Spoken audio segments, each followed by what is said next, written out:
What's up, everyone? So another day, another video. So as you saw in the last one, I got Stu back up here and I'm working on getting this moved over here so then I can slide the subframe in there, and then I'm going to use probably a car, one of our cars as ballast, and then have it up on the lift and then make some sort of structure that goes in between the front of the subframe here and the lift, so then I can put the coil springs into the lower control arm spring pockets, and then I'll use a jack to compress the spring that way. That's the way I did it, as I mentioned on, I don't know if I mentioned it, but that's the way I did it on Zed, and it worked out pretty good. So I'm gonna go with that methodology, and it'll be safer, and I think it'll work even better. So I'll catch up with you guys and show you kind of all the front end components I have once I get this thing moved over.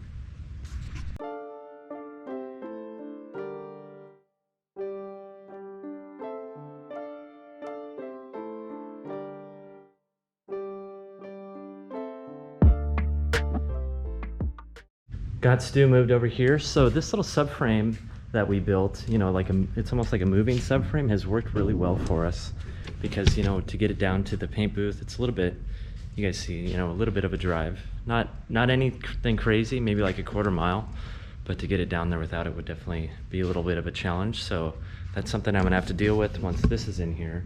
Maybe have to make a new design of some sort to get it, back into the paint booth, because I am gonna have to paint.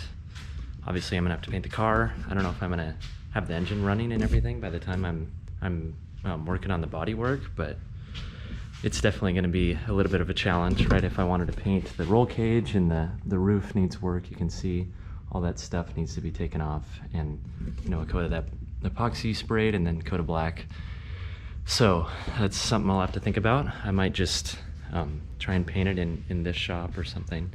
We'll see. But so now I'm gonna get this moved over to here and throw it in there, and then probably check the dimensions, just a quick check just to get my brain wrapped around the subframe connectors. It kind of has to be squared in there.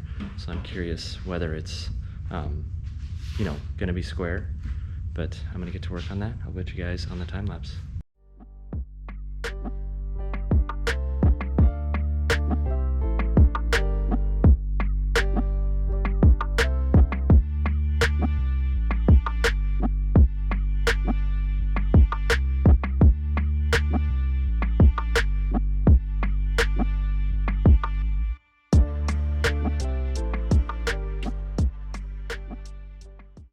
God dang, this freaking thing's looking good. So it definitely comes together with that subframe in there and the firewall painted. So what I'm gonna do now is, for these subframe connectors, you have to check the frame, the squareness of the frame, because basically, if you think about it, the rear wheels are, in line with the car, and you wanna make sure this isn't cockeyed in here, especially before you put the subframe connectors in, because you're kind of locking it in place. So what they have you do is basically drop a plumb bob from the back of this mounting hole to the ground, make a dot with the Sharpie, and then this side down to the ground with a plumb bob and make the dot with the Sharpie, and then you go diagonally to these manufacturing holes back here. I'll show you guys. So you can see there's a manufacturing hole right here, which is going to be square to the car, because these are the rear frame rails. So then you drop a plumb bob from, whichever side you choose, either the front or rear of this hole down to the ground, and then you check, the distances this way and this way. And then there's a certain threshold that it has to meet. I think it's like plus or minus 1/8 of an inch or something. And then that'll tell you whether it's square or not. So I'm gonna work on that now, and hopefully it's close. Otherwise it's kind of, you gotta finagle with it, and there really isn't that much movement. You can see the nuts can move a little bit, but it's not anything grandiose, so hope for the best.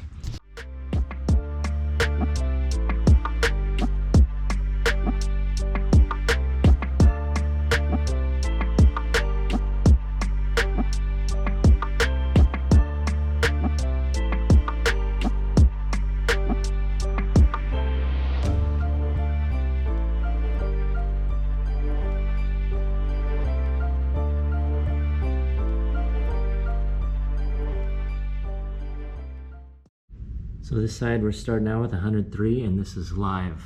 I don't even know if it's right, so we'll see what the other side looks like. So you can see it's about 3/8 of an inch off. I don't know if you can see it, but I think, so I'm gonna try and loosen up these bolts and, you know, finagle it a little bit and try and get it lined up better. Hopefully it'll move a little bit, and if not, we'll have to figure out a solution. Good news with the updates. So I don't know if you guys remember, but I did fix this area on the subframe. So I feel like this is probably, you know, not the best place to get a measurement from, because it isn't factory, and you can see that it's not, you know, completely the same as this side. So what I did is I used this back side on both of them, because you know, these ones haven't been changed. So I measured it again, and it's about an 1/8 inch off. So this one's 100, the right hand one is 105/8, and then the left is 100.5. So it's actually pretty close. All right, you can see this last measurement is about within 1/8 of an inch, so this thing is good to go. I'm gonna torque it down, and then as I said, I'll be moving this over there. So progress is being made. Very good.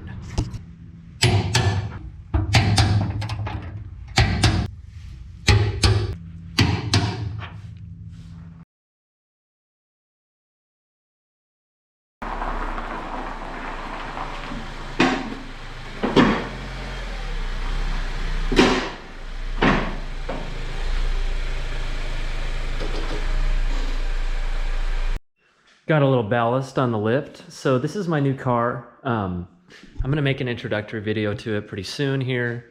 Another Acura. I'm definitely kind of a Honda guy, a Honda and GM guy. That's kind of my two brands for now. But definitely have some plans for this car, but I'm gonna lift it up and then get Stu underneath there and make some sort of apparatus that most likely attaches to these, you know, radiator support bolts, and kind of goes in between those and the lift, so then we can put those springs in there.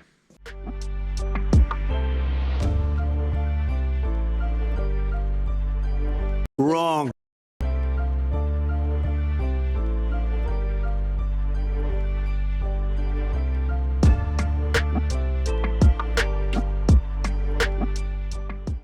All right, this may look kind of crazy, but basically this is kind of the idea, you know, of what I'm doing.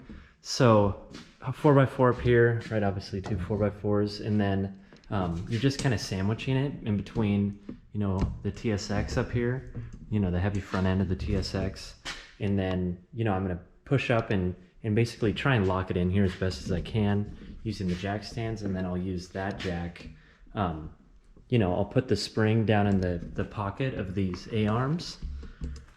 Right, so you'll get it in the upper pocket and then in this lower pocket, and then you'll get the jack underneath there and underneath the spring pocket, and then just push it up, which will allow you to, you know, connect the upper ball joint to the lower ball joint, and then, you know, you put the spindles in between there, and you put the lower nut on there, and then you can let the pressure off of the jack, and then it's done. Got everything kind of laid out here. So mainly I'm going to be working on this side of the table today, because for the shocks I don't have these nut plates, and mainly I'm just going to be putting together the suspension. And then I need to restore, you know, kind of these parts here. So, you know, this is the center arm, and then these parts I have new.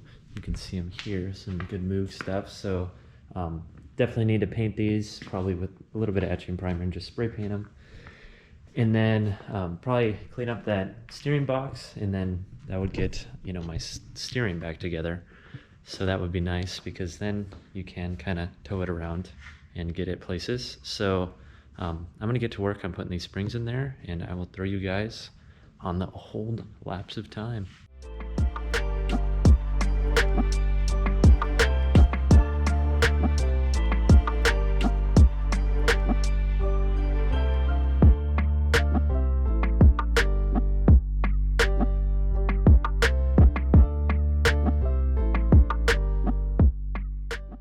I always think I have the right solution to get these springs in, but you guys can see I didn't really get that good of a time lapse, because This took quite a while on both sides, so we got it done, and I got a pretty sweet job offer yesterday, so I'm fired up. And now I separated the steering box from these steering links, so I'm going to clean these up. Obviously not holding on to these, but the idler and the center link I'm going to be using, so clean that up, and then work on the pitman arm and the steering box, get these painted and get those in there, and then we're on our way.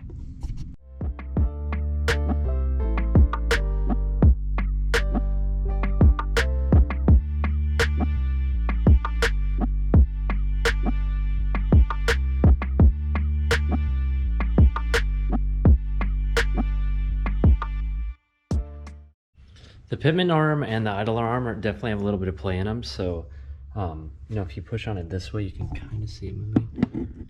I don't know, it's subtle, but it is enough to make a difference. So I'm gonna buy those and probably also get a rebuild kit for this. I'd like to, I've never taken one of these apart and rebuilt it, but I think it would be good, a good experience. I always like taking things apart and seeing how they work, and I've never taken one apart and seen how it works, so I think I'm gonna do that.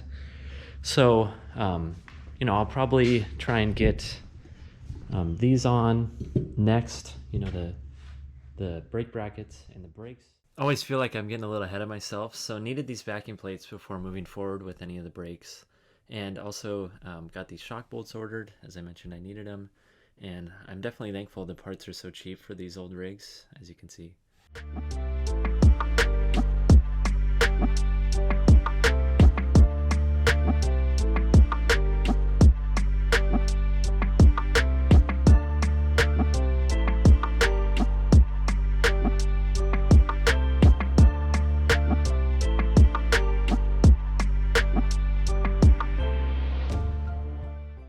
Got a couple more components painted, so this stuff came out good, and I am waiting on, or I kind of realized in this video that you know, the idler arm and the pitman arm was actually kind of bad, so won't be able to assemble this steering, you know, the steering components, and I'm also going to rebuild this guy, you know, following a video online, and I'll kind of time lapse that. It should be kind of cool, but yeah, that's pretty much all I got for this video. Now that the subframe is squared away, or you know, it's square in there, I think I'm going to transition to getting the subframe connectors in, because obviously I'm going to have to wait for some components, and then once the subframe connectors are in, I can tidy up this roll cage, or you know, complete the roll cage, and you know, then paint it and do all that stuff. So thanks for watching, and I will see you in the next one. It probably won't be long because I'm going to get to work right on this. So you guys have a good day, and I'll catch you later.